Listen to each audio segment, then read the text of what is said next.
It's a miracle that our ideas still exist. And we live in a hostile world. We as trade unionists and socialists, or progressives, whatever you want to call yourself, we face a constant onslaught from hostile media, whether it's the mainstream media or the social media, because they propagate the line that the present system of exploitation, the corruption and the poverty, and of course the war, which we're seeing all around the world, and there's particular wars that are in focus, such as Gaza, that somehow that whole setup, and it's been with us, the wars that we had when I was growing up in the 60s, seeing it on the telly every night, that this is some kind of unchangeable and permanent setup, that there is no alternative to what we've got now. There might be some slight tweaks and ameliorations, but there isn't a change that you can bring that will change the way the world works.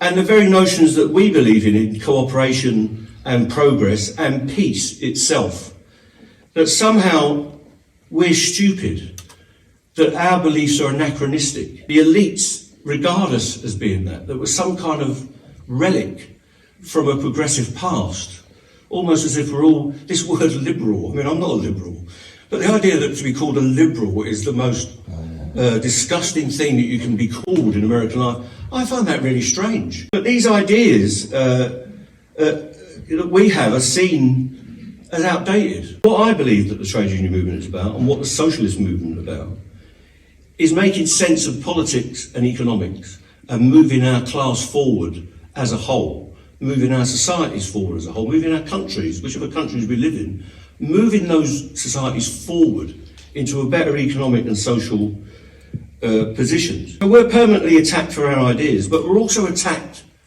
sometimes rightly, for the way that we present ourselves. Him and his colleagues that had been in local government in the 20s and 30s, seeing the depths of the depression and the economic downturn, and of course wars, not belittling that, had a vision that they wanted to permanently change society. And what their achievement was in 45, and for that government that changed Britain profoundly, was to get everyone to believe in it. But in my view, it's a miracle, really, given the onslaught that we're under from the right and from the mainstream media and the oligarchs that control it. It's a miracle that our ideas still exist. In some ways, it's a miracle that we can still keep going as a movement, that we're still millions strong in Britain. And it's also a miracle that when you dig down, people still believe in what we believe.